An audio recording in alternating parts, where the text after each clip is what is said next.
Hello everyone, welcome to my YouTube channel study and stir.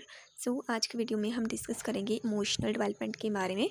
और जो उसके question थे एग्जाम में वो कुछ इस तरह से आए थे। पहला क्वेश्चन है, what do you mean by the term emotional development? Highlight various factor affecting emotional development among learners. Second question है, explain the characteristics of emotional development during the childhood and adolescence period.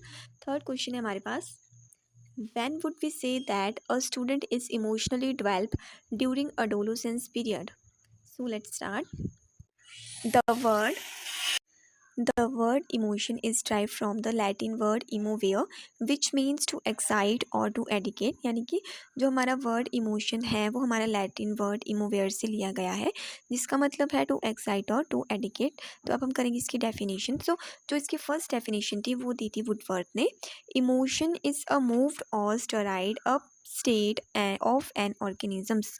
कि जो हमारे इमोशंस होते हैं वो moved होते रहते हैं, अप्स और डाउन, मतलब उसमें आते रहते हैं किसी भी एक पर्टिकुलर ऑर्गेनिज्म की स्टेट में। नेक्स्ट है हमारे पास, according to the Gates, emotion are episode in which individual is moved और एक्साइटेड। कि जो हमारे इमोशंस होते हैं वो एपिसोड की तरह होते हैं किसी भी इंडिविजुअल में, जो कि मूव और एक्साइटेड होते रहते हैं।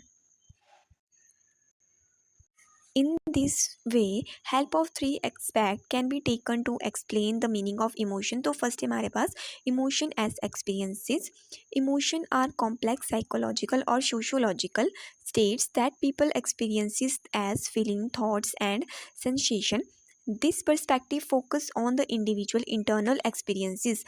कि जो हमारा इमोशन एज अ एक्सपीरियंस, मतलब ये हमारी साइकोलॉजिकल और सोशोलॉजिकल दोनों स्टेट्स होती है पीपल की, जिसमें कि वो एक्सपीरियंस करते हैं किसी भी चीज़ की फीलिंग को, थॉट्स को और साथ ही साथ सेंसेशन को। अब जो हमारा इमोशन और एक्सपीरियंस है उसमें किसी भी इंडिविजुअल के जो भी इंटरनल एक्सपीरियंसेस हैं उन पे फोकस करा गया है, या उसके जितने भी इंटरनल पर्सपेक्टिव्स हैं उन पे फोकस किया गया है। तो फर्स्ट हमारे पास कॉन्शियसनेस अवेयरनेस ऑफ इमोशंस। कि जो हमारे इमोशंस होते हैं उनके लिए हमारी कॉन्शियसनेस और अवेयरनेस कितनी है। जैसे कि हमारी फीलिंग्स हो गए, हैप्पी है, अगर हम फीलिंग्स में आ जाएंगे हमारा हैप्पी, सैड और angry. Personal interpretation of emotional experiences, subjective evaluation of emotional intensity and duration, emotional experiences influencing thought, beliefs and attitude। और इसका एग्जांपल है हमारे पास, I feel anxious when I think about public speaking। और अब next इसमें हमारे पास emotion as a physical change। When we experience emotion, our body undergoes physical change। Different emotion affect our body in distinct way।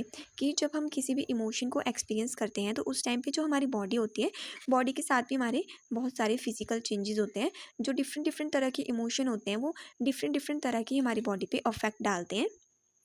So, for instance, fear and anger cause heart beat fast, while anxiety lead to sweating and shaking। कि जब हमें बहुत ज़्यादा डर होता है या जब हम गुस्से में होते हैं तो जो हमारा हार्ट होता है उसकी जो बीट होती है वो फास्ट होती है, और उसी के अकॉर्डिंग जब हम एंग्जाइटी से लीड कर रहे होते हैं तो उस टाइम पे हमें स्वेटिंग होती है। फिर नेक्स्ट है, on other hand happiness give us smile and relax, and excitement give us energy, boost sadness bring tears and nervousness. और दूसरी साइड की, जब हम हैप्पी होते हैं तो हमारे फेस पे खुद ब खुद ही स्माइल आ जाती है, हम रिलैक्स फील करते हैं और एक्साइटेड होते हैं। और जब हम एक्साइटेड होते हैं तो जो हमारी एनर्जी है वो भी बूस्ट हो जाती है। और जब हम सैड होते हैं तो जो हमें क्या होता है, हम नर्वस हो जाते हैं और हमारे टीयर्स यानी हम रोते भी हैं उस टाइम पे। और थर्ड पॉइंट है हमारे पास, emotion as a behaviour. Emotion shape our behaviour driving actions and interreactions. They experiences through non verbal emotions like facial expressions and body language and influence verbal communication. जो हमारे इमोशंस होते हैं, इमोशन भी जो हमारा बिहेवियर है उस पर भी एक मेन फोकस होता है, या उस पर भी इफ़ेक्ट करते हैं हमारे बिहेवियर भी इमोशंस को। जो हमारे एक्सप्रेशंस होते हैं, जब हम नॉन वर्बल भी उसको अपने इमोशंस को बता सकते हैं, जैसे हमारा फेशियल एक्सप्रेशन हो गया, हमारी बॉडी लैंग्वेज कैसे है, या हमारा जो इन्फ्लुएंस है वर्बल कम्युनिकेशन का वो कैसे है। In social situations emotion factors convection और create distance. Emotions intelligence help navigate complex interaction. की जो हमारी बिहेवियर होता है या जो हमारे इमोशंस होते हैं वो फोस्टर करते हैं हमारे कनेक्शंस को और क्रिएट करते हैं डिस्टेंस को दूसरे लोगों के साथ में। और यह इसका example, for example when I am angry I raise my voice and slam door. अब नेक्स्ट हम करेंगे characteristics of the emotions. So first हमारे पास physical change, swing of motions, stimuli and emotions, wide range, emotions and action motivation, behaviour change, displacement of emotions and sudden arises of the emotions. अब हम इनको detail में discuss करेंगे। तो first हमारे पास physical changes. Emotions trigger physical response in our body such as changes in heart rate and blood pressure, tears and sobbing, smiling and laughter, sweating and trembling and relaxing and calmness। कि जो अब जो physical change होते हैं वो भी जब हम इमोशंस में होते हैं तो जो हमारे फिजिकल चेंज होते हैं वो एक मेजर रोल प्ले करते हैं। तो फर्स्ट है कि जो फिजिकल रिस्पॉन्स होते हैं हमारी बॉडी में, जो हम इमोशनली होते हैं तो वो बहुत तरीके से होते हैं। जैसे कि जो हमारी हार्ट रेट है वो चेंज हो जाती है, ब्लड प्रेशर है वो भी चेंज हो जाता है। हम या तो हम स्माइल, अगर हम मान लो हम स्माइल कर रहे हैं या हंस रहे हैं, उस टाइम पे भी हम अपने इमोशंस को एक्सप्रेस कर रहे हैं, उस टाइम पे हमें स्वेटिंग हो रही है। साथ ही साथ जब हम काम और रिलैक्स है तो भी हम अपने इमोशंस को एक्सप्रेस कर रहे हैं। These physical changes internalise our emotions and convey our emotions की ये जो जितनी भी फिजिकल चेंजेस होती है ये कन्वे करते हैं हमारे इमोशंस को। सेकंड है हमारे पास swing of emotion. Emotion can shift rapidly swing from one emotional state to another. This swing can be intense, gradual और unpredictable such as mood swing.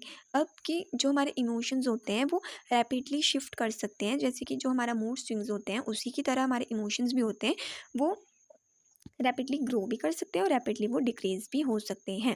Next हमारे पास stimuli and emotion. Emotions arise in response to various stimuli including internal thoughts and memories, external events and environments and sensory inputs like sight, sounds and smell. जो हमारे इमोशंस होते हैं उसमें बहुत सारे वेरियस टाइप ऑफ के रिस्पॉन्सेज होते हैं इंक्लूड, जैसे कि हमारे इंटरनल थॉट्स होगी, हमारी मेमोरी होगी, एक्सटर्नल इवेंट में आ जाएगा कि हमारा इन्वायरमेंट कैसा है, सेंसरी इनपुट्स कैसे हैं, जैसे साइट हो गए हमारे, साउंड होगी, स्मेल और स्मेल की पावर होगी। फोर्थ पॉइंट है हमारे पास wide range. Emotion encompass a broad spectrum include primary emotions जो कि होते हैं हमारे हैप्पीनेस, सैडनेस, एंगर और फियर। सेकेंडरी इमोशंस जो कि होते हैं हमें गिल्ट, शेम, जेलसी और प्राइड। एंड कॉम्प्लेक्स इमोशन जो होते हैं हमारे nostalgia, empathy and illusion. Next हमारे पास emotion and action motivation. Emotion drive behaviour and motivate action such as approach motivation, जैसे कि सीकिंग प्लेजर और reward, avoidance motivation, avoiding pain और danger, and appetitive motivation, speaking satisfaction और pleasure. कि जो हमारे इमोशंस होते हैं वो जो जो भी हमारे एक्शंस होते हैं मोटिवेशन के थे उनसे भी हम उनको ड्राइव कर सकते हैं। जैसे कि हमारे होते हैं अप्रोच मोटिवेशन की, हम कैसे खुद को प्लेजर कर रहे हैं या रिवॉर्ड कैसे हम खुद को दे रहे हैं। फिर नेक्स्ट हमारे कि हम अवॉइड कर रहे हैं मोटिवेशन को, जैसे कि हो गया कि हम अवॉइड कर रहे हैं अपनी पेन या अपने डेंजर को।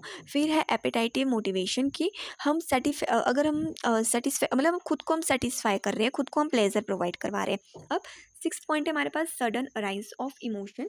Emotions can emerge suddenly without warning due to unexpected events, unconsciousness trigger और पेंट अप इमोशंस की जो हमारे इमोशंस होते हैं वो सडनली अराइज हो सकते हैं विदाउट एनी किसी वार्निंग के, वो अनएक्सपेक्टेड होते हैं और अनकॉन्शियसली भी वो हो सकते हैं। फिर सेवेंथ पॉइंट है हमारे पास displacement of the emotion. Emotion can be redirected और डिस्प्लेस्ड इनटू अनदर ऑब्जेक्टिव और activity, surprising emotions potentially leading to flashback. कि जो हमारे इमोशंस होते हैं वो रीडायरेक्ट या डिस्प्लेस्ड भी हो सकते हैं किसी भी अदर ऑब्जेक्ट के साथ या किसी भी अदर ऑब्जेक्टिविटी के साथ, कि हमें सडनली जो हमारी फ्लैशबैक है वो हमें याद आ रहे हैं, तो उस टाइम पे जो हमारे इमोशंस हैं वो डिस्प्लेसमेंट हो जाते हैं। अब नेक्स्ट हमारे पास behavior changes. Emotion influence behavior leading to change in verbal and non-verbal communication, psychological responses and facial expressions। की जो इमोशंस होते हैं वो हमारे बिहेवियर को इन्फ्लुएंस करते हैं, जैसे कि हमारे अंदर वर्बल और नॉन वर्बल कम्युनिकेशन होता है वो चेंज हो जाता है, हमारी जो साइकोलॉजिकल रिस्पॉन्सेज होते हैं वो भी चेंज हो जाते हैं, या जो हमारा फेशियल एक्सप्रेशन है वो भी चेंज हो जाता है। अब नेक्स्ट हम करेंगे factor affecting the emotional development. तो फर्स्ट है हमारे पास साइज ऑफ फैमिली, फिर है फैमिली इन्वायरमेंट, फिर है social development, mental and physical frustration, intelligence and mental development, social economic status, self confidence, birth order to the child, patience level, expectations, cultural environment, physical health, friend circle, और फिर last one हमारे पास school environment. तो अब हम इनको करेंगे detail में study. तो फर्स्ट हमारे पास science of the family. Large family में provide more social support but also increase competition for resources and attention potentially affected emotional development। First है कि जो हमारी फैमिली का साइज होता है वो भी हमारे इमोशनल डेवलपमेंट पे अफेक्ट करता है। कैसे अफेक्ट करेगा? अब मान लो ये तो है कि अगर फैमिली है वो लार्ज होगी तो जो हमारा सोशल सपोर्ट है वो भी ज़्यादा होगा, बट अगर फैमिली लार्ज होगी तो क्या होगा कि वो किसी भी एक पर्टिकुलर इंडिविजुअल पे पूरी अटेंशन नहीं दे सकते हैं। इससे क्या होगा कि जो हमारा इमोशनल डेवलपमेंट है वो अफेक्ट हो जाएगा। सेकेंड हमारे पास family environment. Nourishing supportive family foster healthy emotional development factor includes parenting style, parents children relationship, family conflict resolution, और नेक्स्ट हमारे पास इमोशनल एक्सप्रेशन एंड वैलिडेशन। अब जो हमारी फैमिली का इन्वायरमेंट होता है वो भी हमारे इमोशनल डेवलपमेंट को अफेक्ट करता है। कैसा है? क्या होता है कि जो हमारा पेरेंटिंग का स्टाइल है वो कैसा है, और साथ ही साथ जो पेरेंट्स और चिल्ड्रन का रिलेशन वो कैसा है, और साथ ही साथ कि जो हमारी फैमिली है उसमें कोई कन्फ्लिक्ट रिजोल्यूशन तो नहीं है।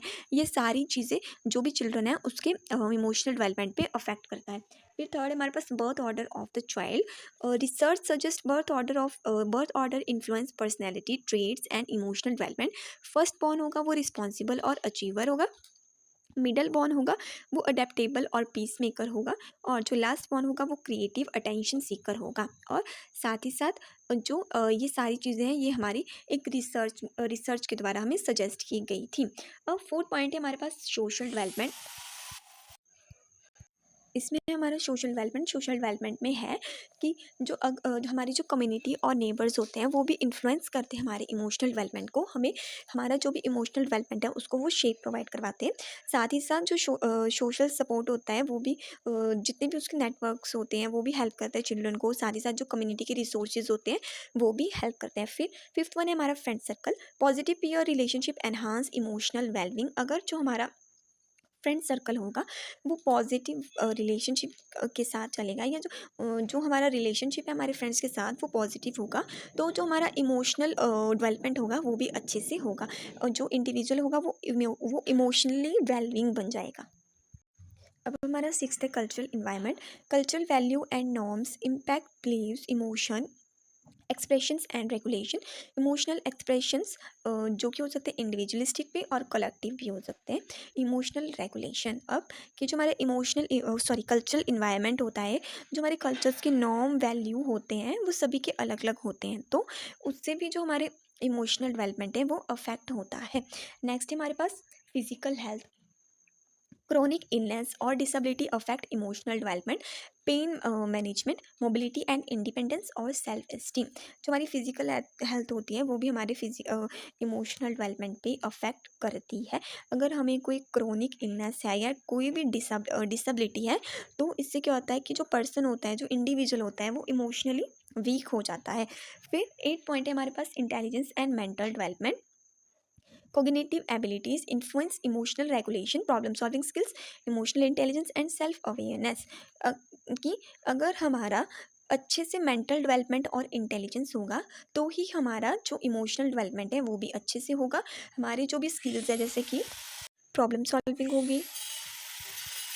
नाइन्थ वन है हमारे पास self confidence. Positive self image support emotional reliance, self esteem, body image and achievement motivation. अगर हम सेल्फ कॉन्फिडेंस होगी तो इससे जो हमारी इमेज है, अगर हमारे अंदर सेल्फ कॉन्फिडेंस होगा तो खुद ब खुद ही जो हमारी इमेज है वो पॉजिटिव होगी, हमारा जो कॉन्फिडेंस है वो बूस्ट होगा, जो हमारा सेल्फ एस्टीम है वो भी फोस्टर हो जाएगा, हमारी जो बॉडी अचीवमेंट है, मोटिवेशन है, वो सभी चीज़ें खुद ब खुद ही एनहांस हो जाएगी। अब 10th है हमारे पास social economic status. Financially stability and access of resources impact emotional wellbeing. Financial security, education and career opportunity, health care and access. कि अगर जो पर्सन है या जो इंडिविजुअल है उसका जो उसका जो इकोनॉमिक स्टेटस है या जो उसकी फाइनेंशियल कंडीशंस है, अगर वो स्ट्रांग होगी, अगर वो स्टेबल होगा, तो क्या होगा, उसकी जो इमोशनल डेवलपमेंट है वो भी अच्छे से होगा। क्यों? क्योंकि उसको पता है कि जो उसकी फाइनेंशियल सिक्योरिटी है वो हुई हुई है पहले से, और साथ ही साथ और जो उसका एजुकेशन या करियर अपॉर्चुनिटीज़ है वो भी उसको अच्छे से मिलेंगे, या जो उसकी हेल्थ केयर की असेसीज है वो भी उसको अच्छे से मिलेंगी।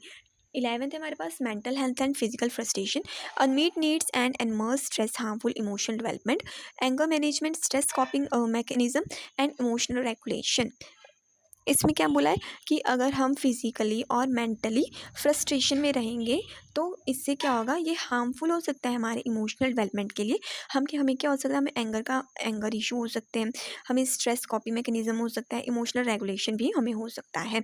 अब नेक्स्ट है हमारे पास expectations, unrealistic expectations from the family, peer और one self lead to emotional distraction या distress, academic pressure, social comparison and self criticism. अब कि अगर हम किसी से ज़्यादा ही एक्सपेक्टेशंस रख लेते हैं तो क्या होता है, लास्ट में हमें इमोशनली हम अनस्टेबल हो जाते हैं। तो वही बात यहाँ पे बोली गई है कि अगर हम अपनी फैमिली, पीयर या किसी से भी हम ज़्यादा एक्सपेक्टेशंस रख रहे हैं और हमें वो एक्सपेक्टेशंस पे नहीं चीज़ें मिल रही हैं, तो हमें ही बाद में इमोशनल हम होते हैं। फिर नेक्स्ट हमारे पास self patience, ability to cope with frustration and adversity, influence emotional development, reliance, emotional regulation and stress management. अब 14 पॉइंट है हमारे पास स्कूल इन्वायरमेंट की, जो हमारा स्कूल इन्वायरमेंट होता है वो भी हमें हेल्प करता है या अफेक्ट करता है हमारे इमोशनल डेवलपमेंट को। फर्स्ट है supportive teacher and school climate contribute to emotional growth. Second है teacher student relationship, classroom management and school culture की, जो हमारा स्टूडेंट और टीचर का रिलेशनशिप है या जो क्लासरूम की मैनेजमेंट है या जो हमारा क्लासरूम का क्लाइमेट है वो कैसा है, ये सारी चीज़ें अफेक्ट करती है किसी भी चिल्ड्रन के इमोशनल डेवलपमेंट को। सो आज की वीडियो में इतना ही। अगर आपको वीडियो अच्छी लगी हो तो please like, comment, share and subscribe.